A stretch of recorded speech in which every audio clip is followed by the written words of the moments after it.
Witness it, tears fled the head, I'm weak, not dead, she sweet, I guess she confess, she thinking less, not drinking less, bathroom sex, best it gets, spontaneous, our stereotype, put to rest tonight, imagine, believe, and achieve, it works, Skyline as I rise like fireworks.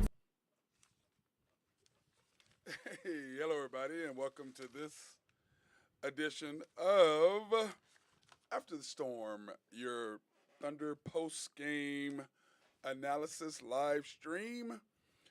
Completely excited about. Hey, Ace. I know. I'll play with you in a minute. Okay, I'll play with you in a minute. And my boy Ace is right here trying to get a little love every time I'm on air. He thinks he needs to get some airtime. You can't get airtime every time I'm on. You can wait. I'll give you a treat in a minute, okay? Good boy. But, okay, well, never mind. This is how he does. He sees me on. He has to get on. I love you, too. All right, get down. I got to do the show. I'll give you some love in a minute, okay? I'll get you a treat in a minute. Leave me alone. The Thunder, of course, victorious tonight, 116-108 over the Orlando Magic, and we got to see the number one overall draft pick, Paolo Banchero, tonight. He's a monster. I mean, he's a grown man, okay? He's a grown man. And they were just too physical for us tonight early. Fortunately, SGA, we have him, and he could get in his bag early and was able to make some shots and hold them back. But to start the game, we started it with SGA, Dort, Robertson, Earl, Giddey, and J-Dub. And I thought that was interesting that J-Dub got a start tonight. I was really happy about that. He played pretty well considering it was his first start. I liked what I saw out of him. Great pickup by Sam Presti. I keep saying that over and over and over. I can't emphasize enough how excited I am about this young man. Did not see him coming, and we always like those draft picks that you don't see coming that pan out, that end up being better than what you thought, and he is definitely that. So that being said, got a chance to see my guy Fred Jones tonight. Came in, Wayman, and loved seeing him. He was a guy, works for Wayman Tisdale Foundation. Took care of Mark Long and I when we were up in Tulsa, and enjoyed hanging out with him tonight, and glad he got a chance to come. We thought we were going to see Regina, but she was off with her girlfriend and never made it to the game, unfortunately. Wish she would have, but we had a ticket for her and thought we were going to get to see her again. But let's get into the game. Anyway, here are the keys to the game to start out what I thought for the Thunder. Play good perimeter defense. Do not settle for threes. I know that is that's going to be my key to the game every time. I think I'm going to come out and say that. Continue to play within yourselves, which means Dort and Bazley. Those are the two that I'm really, really talking to. Dort, of course, he just couldn't help himself tonight. And then we have to control the paint because they are just so physically bigger than we are with the 7'2" boy inside, and then Carter and Banchero. So we're just physically bigger and stronger than we were tonight. But I love what the Thunder did. We held our own. We did not let them bully us around too much. Carter bullied Jeremiah Robinson Earl. There wasn't a whole lot that he could do with him because he's just a monster. And then Banchero is just a monster as well. But that being said, fortunately we have SGA. He could come out and he was into his bag early, knocking down shots. And like I said, the thing that I like about him is once he's scoring, we don't have guys that are out trying to do a bunch of things. Dort shooting threes and he makes a couple and he thinks he makes one and he thinks he's a three-point shooter. And, no, wait till it comes back to you and then shoot. I don't want him shooting more than 3, 4, maybe 5 tops per game. Maximum 5, because, dude, and then when he tries to go to the back, quit trying to do a bunch. That's not your game. We keep talking about this over and over and over. It is not your game, Dort. You are not a scorer. Okay, scorers can finish at the rim. You get in there out of control. We were sitting there. I was talking to Fred, and Dort comes through there and makes a nice move, and then bam, hard off the backboard, bounce all the way back to the dotted line. He goes, "What was that?" I go, "That's Dort." He thinks he's a scorer, and he's just not. He does not know how to finish. That is not his game. That was not his game in college. But the Thunder needed scorers last year, allowed him to do more than what he's capable of. I think they need to do the same thing that they did with Trey Mann. Slow him down. Say, hey, listen, this is what we need out of you. We don't need you shooting 25 times. We need you shooting 8, 10, maybe 12 times max a game. We don't need you shooting 25 times. We don't need you shooting more than SGA. And after he did that, after his 25-point game, he's played very sparingly that Thursday and that Saturday. So the Thunder coaching staff have definitely made a point with Trey. But like I said, I don't want him to lose all of his confidence. But they were just physically beating us up early. I thought the Thunder did a great job of just trying to just match their physicality. But, when you're 6'9", 250, when you're 6'8", 275, when you're 6'10", there's just not a lot we can do. We don't have any of that. We're 6'9", 225, 6'10", 6'9", 230, 6'8", 240. We just don't have the size and the strength that these guys had. But that being said, I loved what we did. We did not give up on them. We did not let them bully us, even though they've tried. We still made shots. And like I said, it does help when they do that. But my thing is this. He keeps taking SG out with 2 minutes to go or whatever in the first quarter. And I'm just like, what are you doing? Just let him play the whole quarter. Why are you trying to coach all of a sudden? Don't coach. Don't coach. Just keep doing what you were doing. When SJ went out, we were up 29-24 with 2 minutes to go. And he took him out. I'm like, why are you taking him out? Why are you taking him out? Why? I don't get it. But I will say this. It was so nice seeing Josh Giddey back in the game, even though he brought Josh in for SGA. Still, to me, is that point is why are you taking him out? Why are you taking him out? He's our best player. Let him finish the first quarter like you've always done. Then let him sit, so many minutes of the second quarter and bring him back in. The only thing I see now is that they take him out a minute, 2 minutes early, and then bring him up a minute, 2 minutes earlier in the second quarter. Forget that. Let him play the whole first quarter. Bring him in with 6 minutes to go. If they bring in their best player at 7, then let rest less a minute less. Put him in the game. Don't hold back. I don't understand. And, so anyway, this was the first quarter stats with the Thunder and them. 29-24 was the first quarter stats. And when I looked at the Thunder and saw the game, I'm just going, hey, you can see the first quarter was actually 33-32 us. And remember, we were up. I'm sorry, that's not correct. It was 33-32 us. And remember, like I said, we had gone up. We were 29-24 with 2 minutes to go. And they outscored us, and it was 33-32 at the end of the first quarter. I'm sorry. Got that jacked up. My bad. I apologize. I was kind of in a hurry trying to get back and do this, the live stream. So I'm getting better at adding all the different quarters into the mix. So I'll get better next time, of course. Third 3-point percentage. The Magic were 2 for 5. Thunder were 3 for 8. 55% for them from the field, 58% for us. 10 rebounds, 6 to them.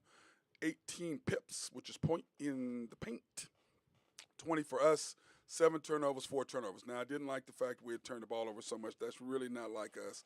But SGA had a couple bad passes that I know that he wished that he could have taken back.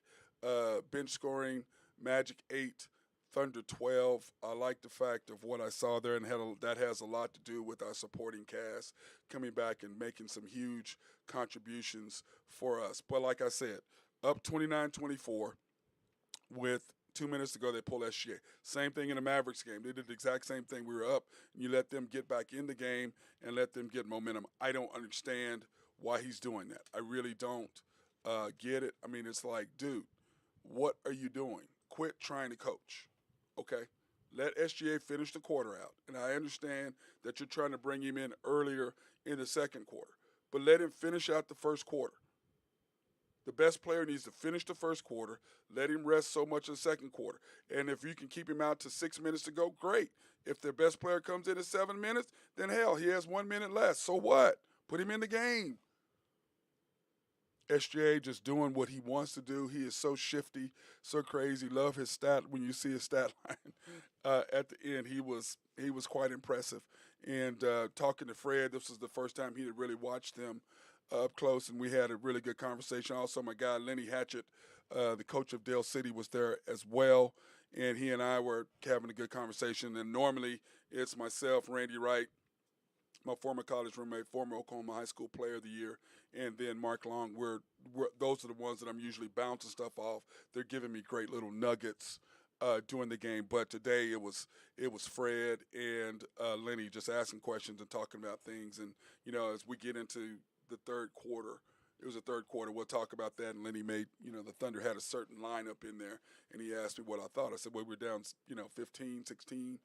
This lineup, it was awkward for them. It didn't really match up well with them, and we made a nice run, and Josh Giddey was a huge part of that, along with Jeremiah Robinson Earl was a huge part of that run that we made in the third quarter. But right now we're still in the second quarter, and we started out the second quarter with Giddey, Baisley, Poku, Wiggins, and Dang. And even though it was nice, really nice, very nice, having Josh back, you could tell he was missing shots that Josh would normally make, but he's rusty, and he's going to make those, and he's going to be fine Thursday. Those are a couple layups that I know that Josh will make come Thursday that he missed today. But it was great having him come back. But what ended up happening was we start selling for threes again. We make a nice run. All of a sudden, Josh shoots a three. Then somebody else comes, Dang shoots a three. And we're like, Fred's like, what is up with the three? And then, of course, Lenny's over there like, man, did you see their stat line? I'm like, no, I'm not looking at their stat line right now for three. I'll look at it at halftime. And we're like, why are we selling for threes all of a sudden? Why? They can't stop you going to the basket, and then all of a sudden you're going to start shooting threes. You're getting them, pulling up, getting mid-range, doing floaters, getting and ones, and all of a sudden here you go shooting threes. I don't like it. I don't like it. But anyway, we're up 57-47 with 4:49. SGA Joe, Isaiah Joe, Dort, Mann, and Baisley were in there, and I was like, what are you doing? Why do you have this small lineup out here? They're big and physical, and you have a little lineup. What are you doing? And naturally, that lead went away really, really, really quickly, and they ended up closing up to 59-56. I'm just going,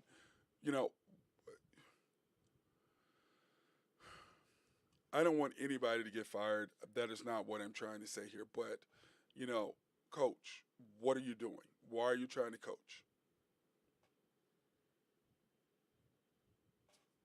I don't understand that lineup.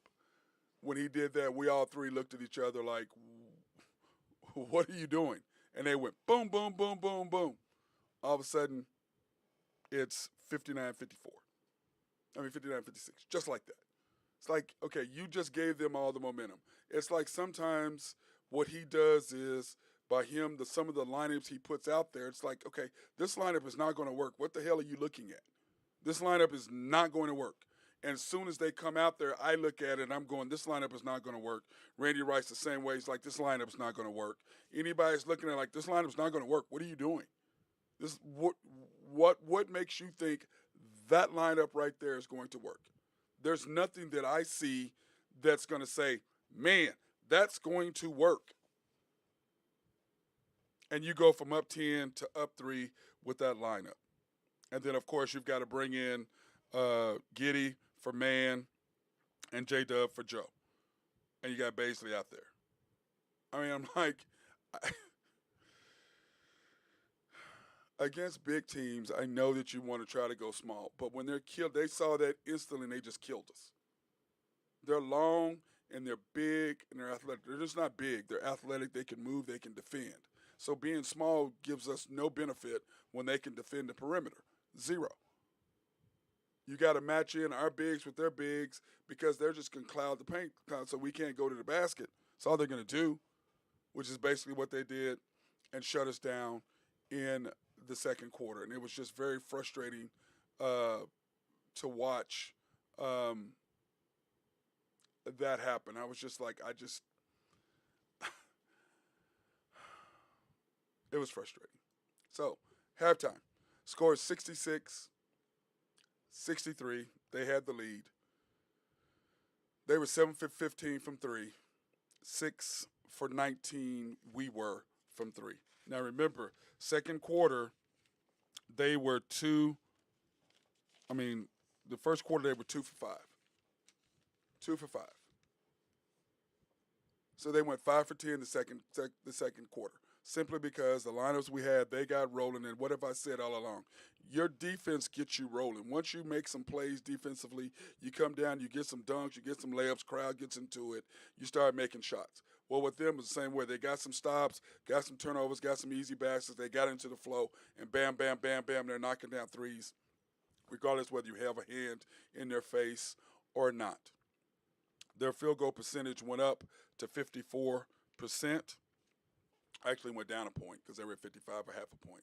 25 rebounds, 34 points in the paint, 14 turnovers for them.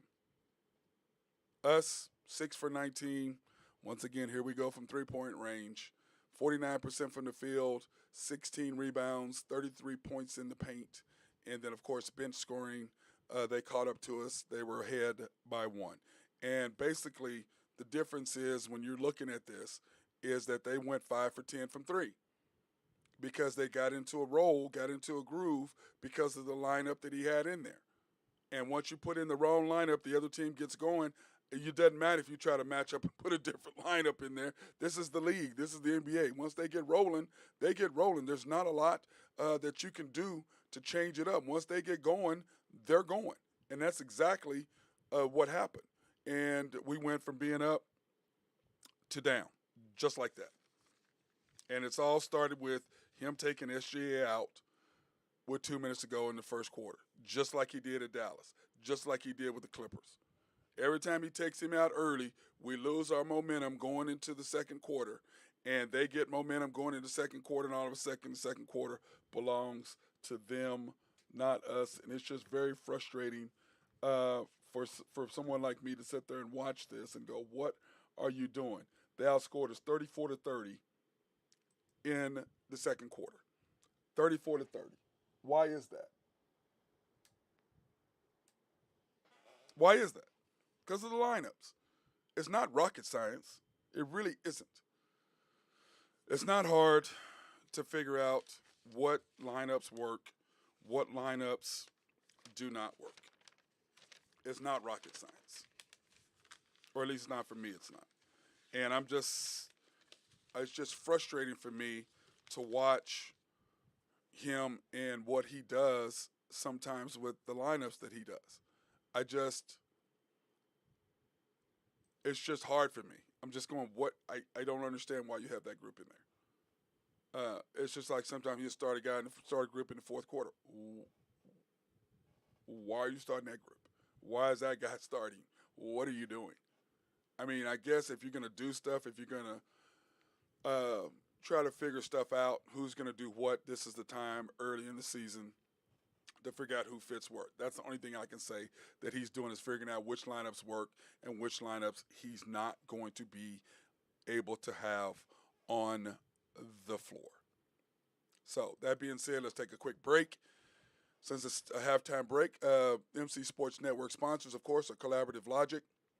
If you have any IT needs, those are the people that you need to holler at to take care of you. If you want, they can help you streamline by writing software to make your offices run smoother, as well as if you need to upgrade, you need computers, they can tell you what network you need, what computers you're going to need to fit, or if you're a new business, they can write software and stuff and for you to set you up, as well as websites. So they are the people that you need to holler at. SRB and my guy Mark Long. If you have any engineering, surveying, or planning, they are the people to talk to. They love to be behind the scenes and set everything up for you. Oak Grove Trucking and my guy Jose Fierro. I'm sure he's excited about the Thunder winning more. He's more excited about the Broncos, of course. He is a serious Bronco fanatic. go. But if you have any rocks or dirt that need moved, he is your guy at Oak Grove Trucking. Greg and Max Nafee, and we want to congratulate my nephew Max, on winning the the the gumbo at Brent's Cajun. Way to go, Max! Man, I heard it was fantastic. I didn't get a chance to eat any of it, but I heard it was delicious. And then, last but not least, YNB, family owned and operated since 1912, the bank that makes things happen. They are a member of the FDIC, an equal housing lender, and most importantly, they sponsor our Black, minority, and women owned business remote live streams. We appreciate them for that. And if you want to pre qualify online for any loans, cars, boats, houses, RVs, homes, land, commercial buildings, whatever, they are your people. And you can do that at www.ynbok.com. That's www.ynbok.com. Those are the people, and we want to thank them for their sponsorships. And we will be expanding and changing out and doing some different people, and we appreciate those people who are looking to help us grow, and excited about that. Plus, we will be doing on away games. We're going to be doing remotes live, and while it's nice, we're going to be doing some remotes outside because I just love outside and going to enjoy this weather as long as we possibly can to do the outside live stream. So we're going to be looking forward to doing that, where people can actually come, you can talk, and you can get on camera with me and discuss what you want to do at the game. So that's going to be a fun little treat. Plus, people are going to be able to call in. So, started the third quarter, down 63-66. They have a lead. We start with Dort, Wiggins, J-Dub, SGA, and Bays. Now, my thing was where's Josh? Why isn't Josh starting? And I know that he's probably on a minute's restraint because he was hurt, and this is his first game back. And by the way, on my other show, The Unpopular Hour, I said that Josh wasn't going to play tonight. Every time I say that, I said SGA wasn't going to play. He played. Said Josh wasn't going to play. So I need to not listen and go by what the Thunder is saying. I'm just going to keep my mouth shut and not do injury report. I'm just going to do an injury reports, and that's it. I'm not going to say who plays and who don't. But the start out the second half, my thing is this. Stop settling for threes. Okay, try to match their physicality inside. And I will say this tonight. I love the fact that Poku passed up a jump shot, a three-pointer, pump faked, and actually took a dribble and put up and shot a mid-range. I was like, oh, my God, seriously? Way to go. And what did he do? Knock it down. 2 points is better than no points. And I just wish more of our guys, when a guy runs at you, you don't have to sidestep and shoot a three. You can pump unless it's needed. You pump fake and do a mid-range. Exactly what Poku did. Shoot a mid-range. 2 points is better than no points. Pull up and shoot. We're horrible three-point shooting. You guys can't shoot the three. Now, Dort made a huge three at the end of the game, no question about it. But I don't mind that coming because he's wide open. You make a pass. You got to shoot a wide open three if you're going to be that. You got to be able to shoot that. That I understand. But when a guy runs at you, y'all do a sidestep three every single time. How about pump fake? He jumps by you, one dribble, pull up, shoot a mid-range. Let's do more of that. 2 points are better than 0 points. Just saying. So anyway, down 63-73 with 9:49 to go. Man, Poku came in for Baisley. And then all of a sudden we look up and we've got Josh doing Josh. So you had Josh, you had Poku, you had Dort, and you had Wiggins in the game with man. That group right there made a nice run, brought us back into the game. We were down 15 at that point. And it was Man, Robinson, Earl, Poku, Dang, and Giddy. That's who it was. And, man, those guys were running and gunning. But what were they doing? Started on the defense end. What do I always say? Start on the defense end, get you some easy baskets, get out in transition. All of a sudden, your threes start falling. Layups start falling. All of a sudden, the team feels the pressure. They start missing their threes. That's exactly what happened. And that's how you do it. It starts on the defensive end, getting turnovers, getting some easy baskets, getting a dunk. Crowd got into it after I forget who was it, got a steal It was Josh or maybe it was Jang. Boom, kicks it up to Robinson Earl. Robinson Earl has a fantastic dunk. Crowd jumps up, goes crazy. Boom, all of a sudden the Thunder go on 6-0 run. Bam, just like that. And that's what I'm talking about, our crowd. Please come to the games. Please come to the games. Support our team. Give them love. They deserve it. They play hard. They're young. They play hard. Please come watch the Thunder. They are so worth you coming to check them out. I promise. It's well worth it. But anyway, everybody, they come back in. All of a sudden, we're down 83-88 with 3:43 to go. I was like, here we go. We got this. Down 71-86. And then we go on a 12-2 run. Thanks to those guys right there. Great run. All of a sudden, here we are back in the game. Loved what we did. And then at the end of the third quarter, here we go, end of the third quarter. Magic up 88-85. Remember, we were down at one point, 71-86. 71-86. 14-2 run to close the quarter. Thanks to those guys. Great job. Magic 9 for 22 all of a sudden. Remember, they were 5 for 10 all of a sudden. Here we go. We got them on the ropes now. 9 for 22, 50% field goal percentage, but it's the threes. Long shots, long rebounds equal to transitional points, equal to lead falling for the other team, equals to us making shots. But, of course, on the other end, when we do the same thing, that's what gets us in trouble when we settle for threes. They had 39 rebounds, 44 points in the paint, 21 turnovers. The Thunder, on the other hand, 7 for 23 from three, 45%, 25 rebounds, but 52 points in the paint and only 11 turnovers. And then you can see all of a sudden we're back up in bench scoring. The bench came in and played really, really well. The reserves were fantastic. But my point with that is you can see 52 points. All of a sudden, quit shooting threes, attack the basket. Guess what happens? Guess what happens? The Thunder are back in the game because you're not settling for threes. Starting the fourth quarter, here we go. I was excited about that. I was pumped up. The crowd was going crazy, man. It was good. I was getting chill bumps. Loving when our crowd is crazy. We have Giddy, Jang, Poku, Man, and Robinson Earl to start the fourth quarter.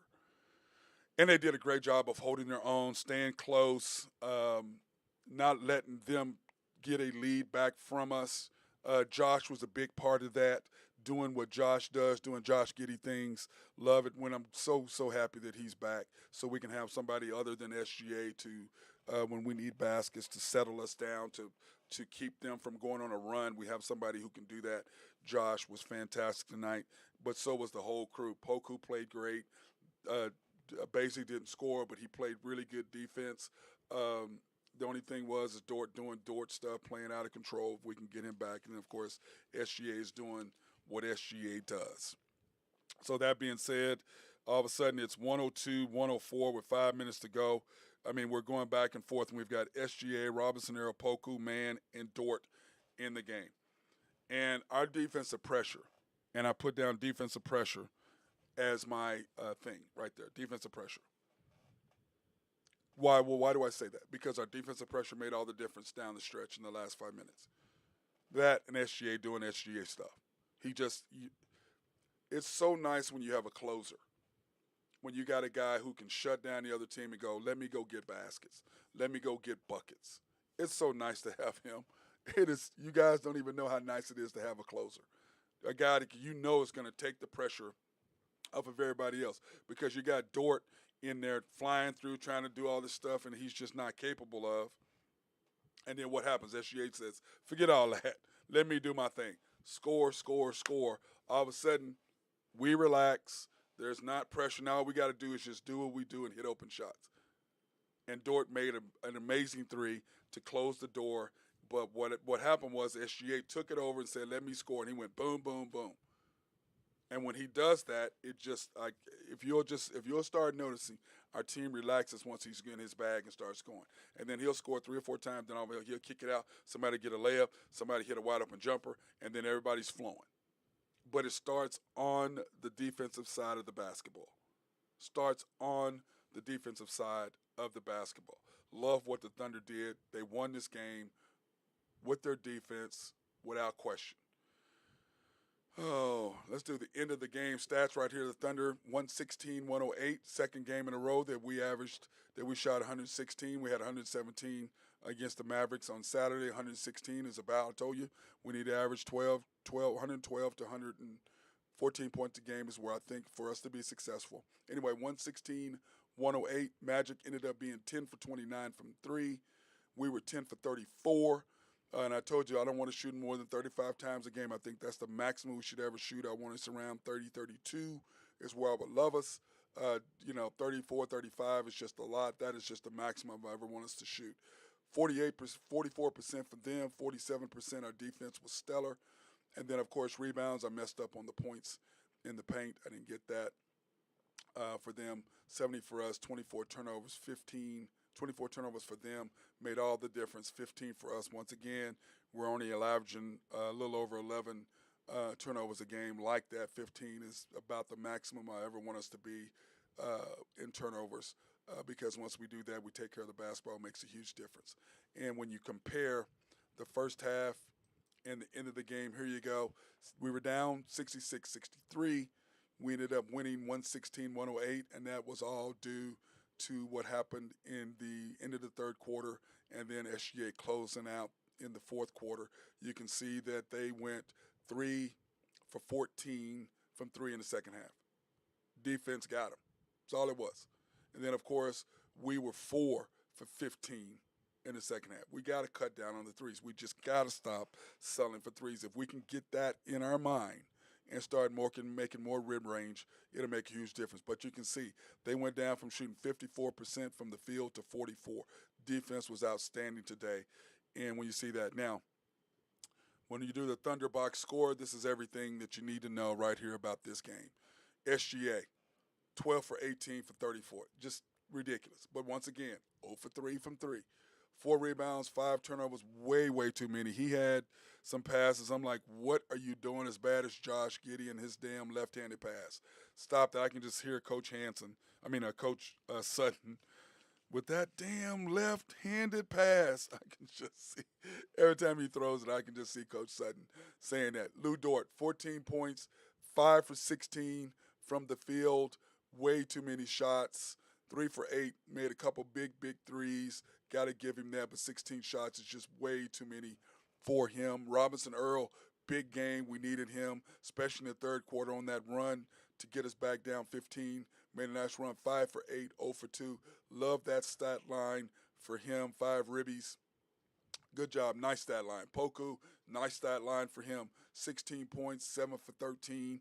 And he took 13 shots, but it was 13 normal shots. It wasn't like he rushed it. It wasn't like he took any bad shots, really.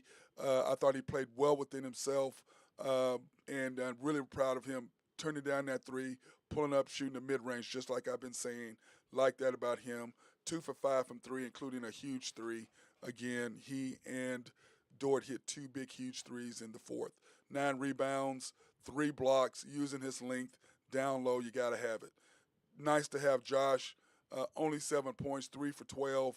Like I said, he missed some shots that he normally would make, but, it's his first game back. He's missed, 5 games? So it was good just having him back. 10 assists, I like that.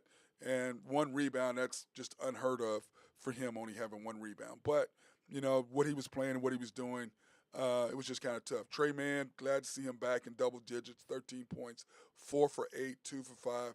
Love that stat line, not 25 shots. I love him being right about there. Baisley, 4 points, 2 for 5. Cannot complain. 4 rebounds, 2 assists, and a huge block that he had. So, nice stat line for him. He did have a big game the other night at Dallas. But once again, slash into the basket. That's where he scores. If he can get those, great. Do not be standing out there thinking you're a three-point shooter. Do not try to make that ugly spin move that you keep trying to do that does not work. Euro step, yes. The rest of it, you lose your momentum at the end. If you're watching, he loses momentum going to the basket at the end. Wiggins, only 3 points tonight. Took 3 shots. 1 for 3, 1 for 3 from 3. Made one of his only made was a 3-point shot, 3 rebounds, 2 turnovers. Wiggins did not have his best effort, but he was just Banchero's just a monster. Him and Dort fighting him all night long, him battling against guys who are bigger than him. Played great defense. Really want to take my hat off to Aaron Wiggins and his defense. Jang, dude, I'm liking him more and more. I still don't think he's worth the 3 to 4 first round picks we gave him, but he played really well. I'm really pleased with what I saw out of him tonight. Jane keep doing 3 for 4, 2 for 3, made 2 big, huge threes, shot 1 ill-advised 3, but the others were in rhythm, wide open. Liked what I saw out of that. 3 for 4 from the field. Didn't play outside of what his skill set was, letting everything come to him. J-Dub, good seeing him back. 6 points, 3 for 7. He needs to be just a little bit more aggressive. I need him to shoot maybe a couple more times a game, but it's just about him getting back into the groove, still wearing that mask for face protection, but like what I saw out of him. And then, of course, Isaiah Joe, that he was getting minutes simply because of the big game that he had against the Mavericks the other night. So I don't mind him playing at all. I liked the guy, but I'd rather have Trey Mann in there, just me. But I do like him in spurts. He can come and help you. And if he's just like Muscala, if he's not knocking down threes, why is he playing? Anyway, great job by the Thunder tonight. 116-111. Nice victory. Guess what that is? 4. 1, 2, 3, 4 in a row. 4 in a row. Like what the Thunder are doing. Like I said, people, go watch our team. Go give these boys some love and some support, please. Please go watch our team play. Okay? Please go watch them. I mean, tonight the crowd wasn't big, but just they were loud. And I'm telling you, our gym is one of the loudest. It was, when we're packed, the loudest arena in the NBA. When it's packed. And it makes a huge difference. I'm telling you, it's like when I played at Gallagher-Iba. It was the loudest gym. It was the #1 gym in the United States for basketball. Why? Because it was loud. You couldn't hear yourself think. It makes a huge difference. In football, it matters, but when you're in a gym and it's loud like that and you walk out and your ears are ringing, you know you've been in a dogfight. So, that being said, I want to thank everybody for watching this edition of After the Storm. I'm your host, Matt Clark, and I want you to continue to watch us. We will be back on Thursday after the Nuggets game at the Thunder here, and then join me tomorrow for the Unpopular Hour, which I'll be going over again tonight, but we'll be talking about OU, OSU, the upcoming NFL schedule, NBA schedule, games tonight, tomorrow, so we'll like that. And so, that being said, everybody have a safe